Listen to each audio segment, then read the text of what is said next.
शुभ प्रभात प्यारे बच्चों। आज की इस वीडियो में आप सभी प्यारे बच्चों का स्वागत है।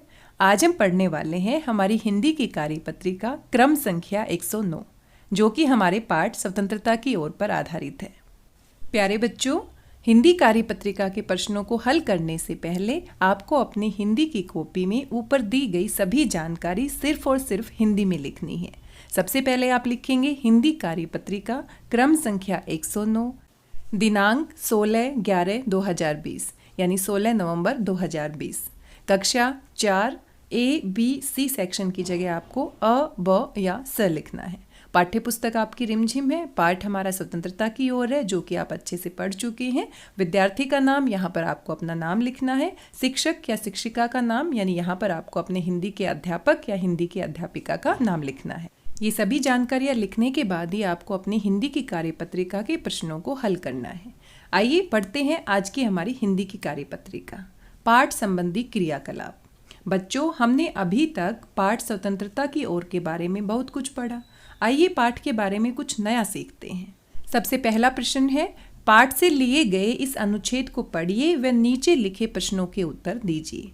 आपको स्वतंत्रता की ओर पाठ से एक अनुच्छेद दिया गया है, कुछ पंक्तियां दी गई है। इन पंक्तियों को ध्यान से आपने पढ़ना है और इन्हीं पंक्तियों से संबंधित कुछ प्रश्न पूछे जा रहे हैं, जिनके उत्तर आपको देने हैं। आइए सबसे पहले पढ़ते हैं हमारा अनुच्छेद। धनी बिन्नी को खींचकर ले गया और पास के नींबू के पेड़ से बांध दिया। फिर बिंदा ने उसे यात्रा के बारे में बताया। गांधी जी और उनके कुछ साथी गुजरात में पैदल चलते हुए दांडी नाम की जगह पर समुद्र के पास पहुंचेंगे। गांवों और शहरों से होते हुए पूरा महीना चलेंगे। प्यारे बच्चों, जब हमने अपना पाठ पढ़ा था स्वतंत्रता की ओर, तो धनी जानना चाहता है कि गांधी जी और उनके साथी कौन सी यात्रा पर जाने वाले हैं।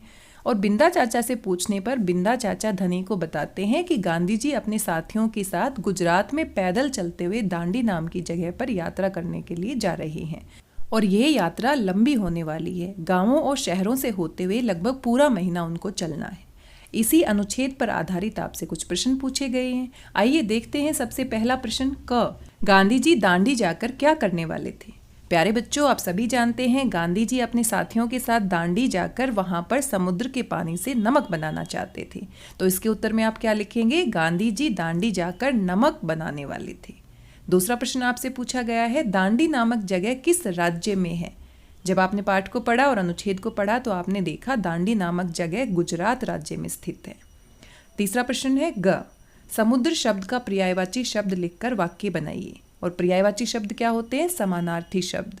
इनको हम अनेक नाम वाले शब्द भी कह सकते हैं। किसी भी शब्द को हम जब अनेक नामों से पुकारते हैं तो उन सभी नामों को उस शब्द का पर्यायवाची कहते हैं।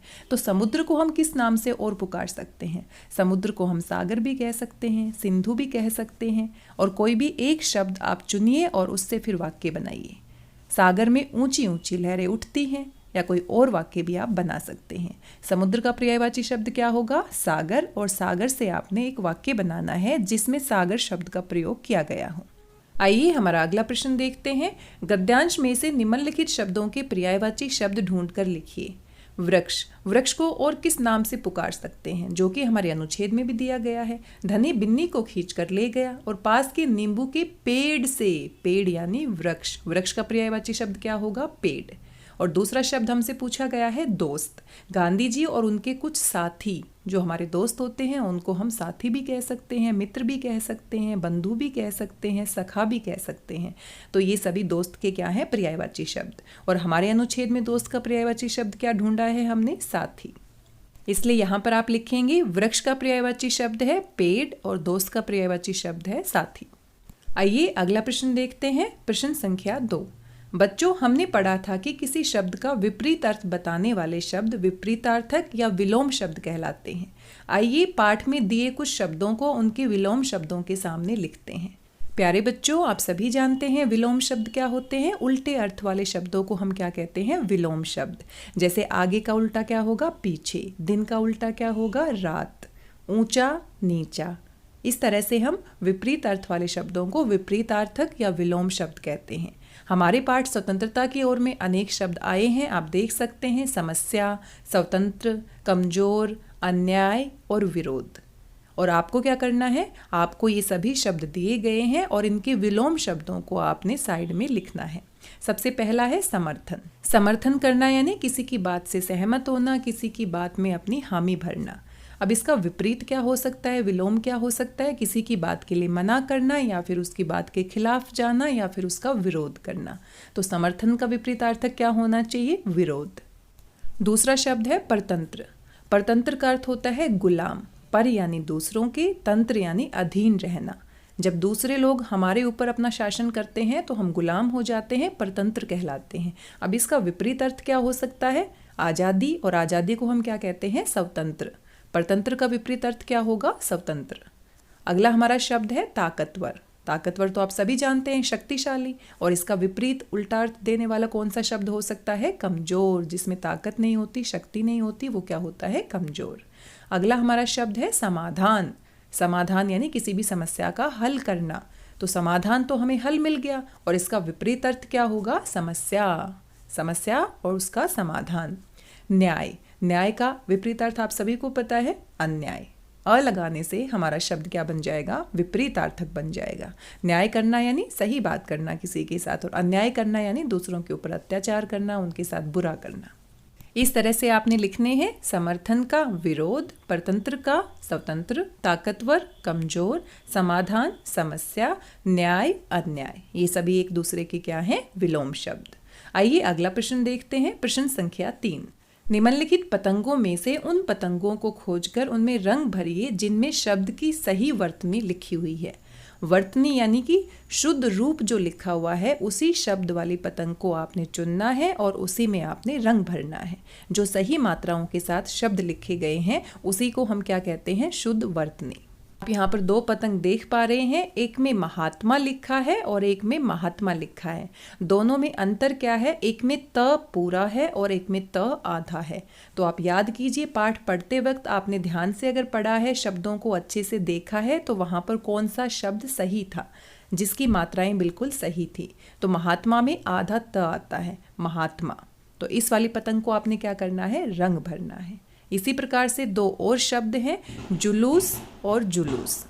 अब जुलूस जुलूस दोनों एक जैसे लग रहे हैं, लेकिन ल के ऊपर एक छोटे ऊ की मात्रा है और एक बड़े ऊ की मात्रा है। जब आप इसको उच्चारण करते हैं, जब आप इसको बोलते हैं, तो ध्यान से देखिए, जुलूस, ल के ऊपर बड़े ऊ की मात्रा आ रही है, जुलूस। तो इसीलिए दोनों छोटी मात्राएं नहीं आएंगी। कौन सा शब्द सही वर्तनी वाला है, जुलूस, यानी ल के ऊपर बड़े ऊ की मात्रा आएगी। और इसी पतंग को आपने क्या करना है, रंग भरना है।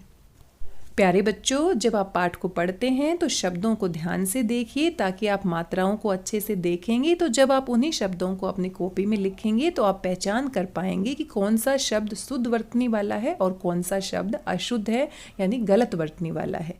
इसीलिए हिंदी भाषा में कुछ भी पढ़ने से पहले, कुछ भी लिखने से पहले उसका उच्चारण और लिखित रूप शुद्ध होना चाहिए। सही मात्राओं के साथ हमें पढ़ना है और सही मात्राओं के साथ हमें शब्दों को लिखना है। आज की कार्यपत्रिका में कुल 3 प्रश्न हैं। तीनों को आपने समझना है और अच्छे से अपनी हिंदी की कॉपी में हल करना है। आगे शिक्षक या शिक्षिका के लिए अनुदेश दिए गए हैं, तो हम इस कार्यपत्रिका पर बातचीत कर रहे हैं। अभिभावकों के लिए सुझाव दिए गए हैं, यानी आपके माता पिता के लिए सुझाव हैं। बच्चों को बताएं कि हमें गांधी जी के पद चिन्हों पर चलते हुए किसी को अनजाने में भी नुकसान नहीं पहुंचाना चाहिए। तो हमें गांधी जी के जीवन से अच्छी बातों को ग्रहण करना चाहिए, किसी दूसरे व्यक्ति को परेशान नहीं करना चाहिए और सत्य और अहिंसा के मार्ग पर चलना चाहिए। कोविड-19 के दौरान आपसे अपेक्षित व्यवहार किया जाता है। अपने हाथों को साबुन व पानी से नियमित रूप से धोएं। हाथों को स्वच्छ रखिए, रोगाणुओं से मुक्त रखिए और इसी प्रकार से कोविड-19 के खिलाफ लड़ाई को जारी रखिए। आज के इस वीडियो में बस इतना ही। आशा करती हूँ आपको सभी प्रश्न समझ में आए होंगे और सभी प्रश्नों को हल करके आप अपनी कार्यपत्रिका का गृह कार्य मेरे पास जरूर भेजेंगे। मिलते हैं एक और नई कार्यपत्रिका के साथ। तब तक स्वस्थ रहिए, व्यस्त रहिए, मस्त रहिए और खुश होकर पढ़ते रहिए। और हाँ, अपने हाथों को स्वच्छ रखिए, मास्क लगा कर रखिए और बहुत ज़रूरी काम होने पर ही घर से बाहर जाइए। घर से बाहर जाते समय लोगों के बीच में कम से कम 2 मीटर की दूरी बनाए रखिए। मिलते हैं एक और नई कार्यपत्रिका के साथ। धन्यवाद, बहुत बहुत धन्यवाद।